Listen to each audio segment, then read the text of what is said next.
Good YouTube, Quinn Wade. Coming to y'all with that instant basketball analysis on the Analysis Playground on YouTube, exclusively on there forever. And we're going to talk about Oklahoma City Thunder beating the Dallas Mavericks 100-87.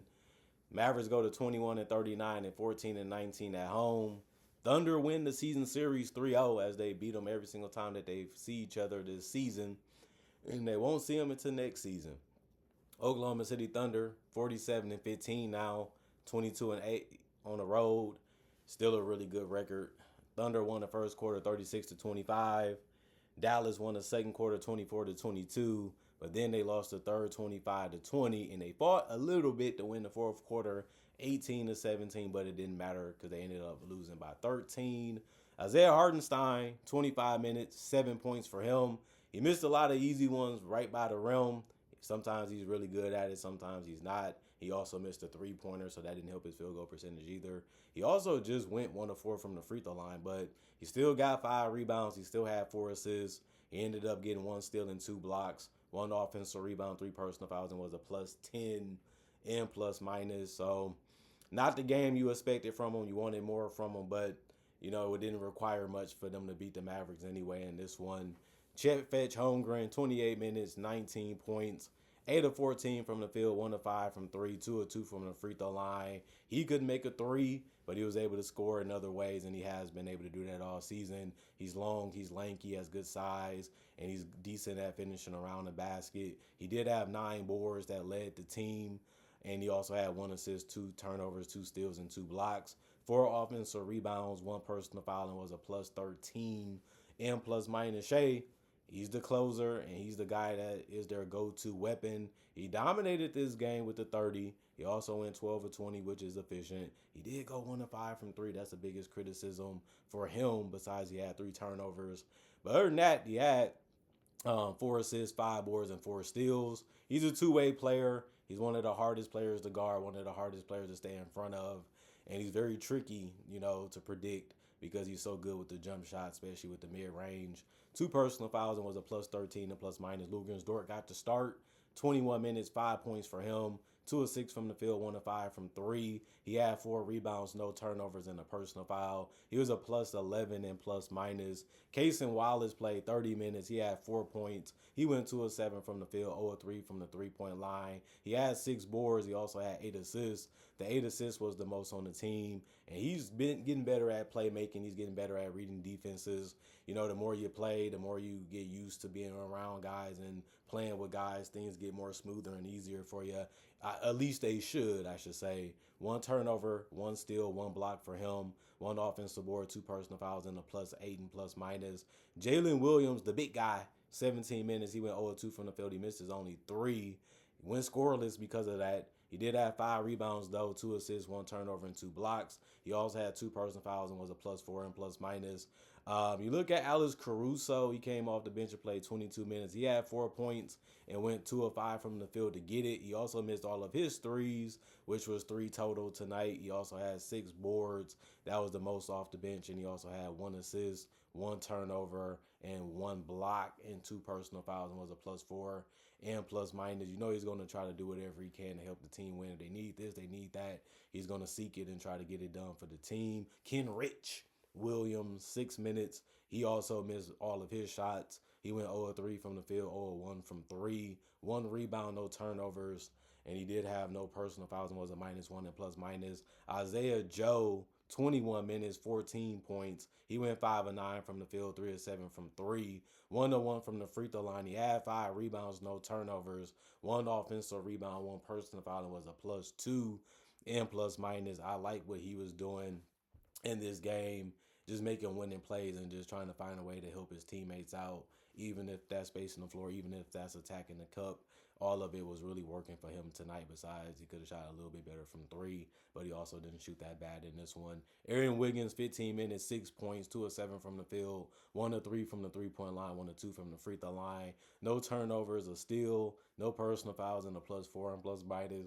Jared McCain, 22 minutes. He was tied with Alex Caruso for the most off the bench. He got 11 points. He went 5 of 11 from the field. He has a good stop and pop pull-up game. and he also is not that bad from three. But he even went 1 of 5 from three. There's so many of them that did that tonight. So four total that went 1 of 5 from three.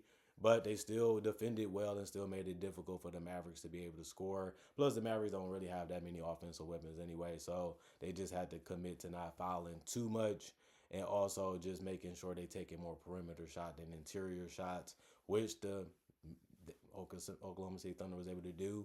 And then Jared McCain had 1 rebound, 1 assist, no turnovers, 3 personal fouls, and was a -3 and plus minus. And then you look at the Dallas Mavericks, Chris Middleton, 25 points. He had 25 minutes. He had 4 points. He went 2 of 10 from the field, 0 of 3 from the 3-point line. He couldn't make a basket. He couldn't make a basket. Some games he looks really good, especially if his jump shot is falling. Some games you just say there's not much he could have did, but just missed the shot that he wanted to take. And sometimes scorers can have those type of nights. Nothing new for him. 2 rebounds, 3 assists, 1 turnover. He did also get in foul trouble. All them young whippersnappers was coming at him, and it can be that way in the NBA. They got to find a way to put that ball in the basket. And if you're the weakest link, they got to attack you. It's just how it is. A -15 and plus minus. Caleb Martin, 30 minutes, 18 points, 6 of 11 from the field, 3 of 5 from three, 3 of 6 from the free throw line.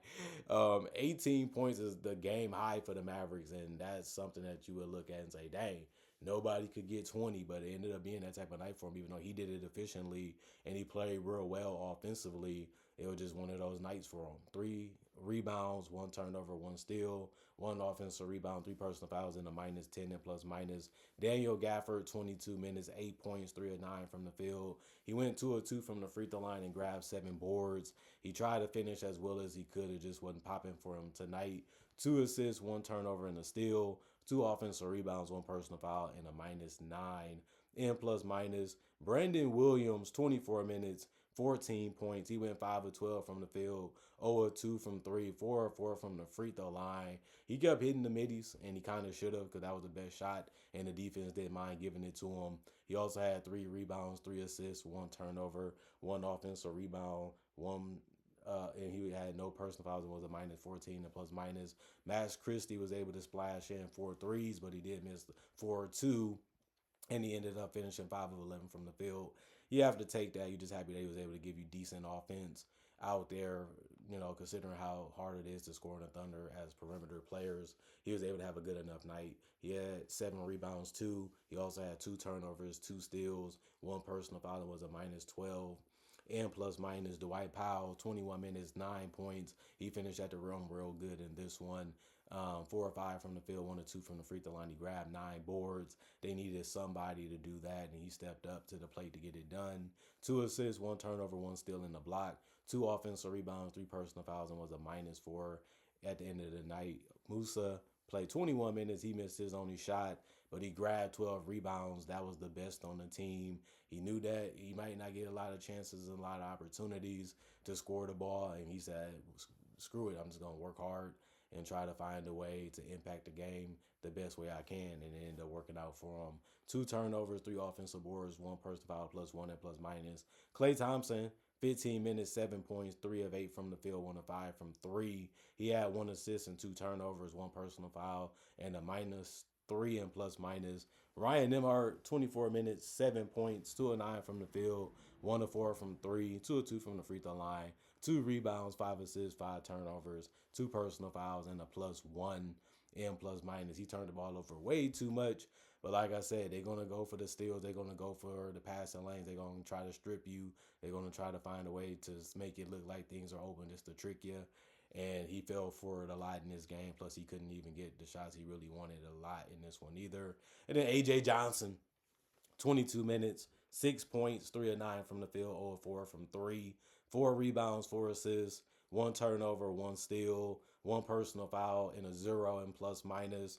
And then you look at the Mavericks, 39% from the field, 45% from the field for the Thunder, 29% from three for the Mavericks, 21% from the Thunder. Both teams shot bad from three. 75% from the free throw line for the Mavericks. They took 16. The Thunder also took 15, 67% is what they shot, which wasn't that good. 49 rebounds for the Mavericks, 46 for the Thunder. 20 assists for the Mavericks, 22 for the Thunder. 17 turnovers for the Mavericks, 8 for the Thunder. 6 steals for the Mavericks, 9 for the Thunder. 1 block for the Mavericks, 8 for the Thunder. And then 9 offensive boards for the Mavericks, 7 for the Thunder. 40 rebounds defensively for the Mavericks, 39 for the Thunder. And then 18 personal foul for the Mavericks and 17 for the Thunder. You look at it and say the Thunder didn't play that well offensively. They just played better than the Mavericks. And that's all they really had to do to win the game. And I ain't gonna say much other than that. I didn't like this game that much for either team. They had to play it as part of their jobs. The Thunder should have won it. They should have beat them, especially because they had Shea and he was the best player on the court and he played like it. And that's all that really mattered in this one. But they're going to make it difficult for perimeter players. And you know the Mavericks don't really have dominant interior players either. So just swarm the field, swarm the court, just keep your hands active and just find a way to keep making it difficult for them to be able to score by getting to the rim. If they shoot a three, they shoot a mid-range, make sure it's contested. The Thunder are one of the best teams at that, and they showed a lot of that tonight. So that's all that really matters, and that's how they got it done. Comment, like, subscribe, share, hit that notification bell to get that analysis when it first come out. Y'all stay blessed up. Y'all stay good. Peace, and I'll see y'all later today with more analysis, hopefully.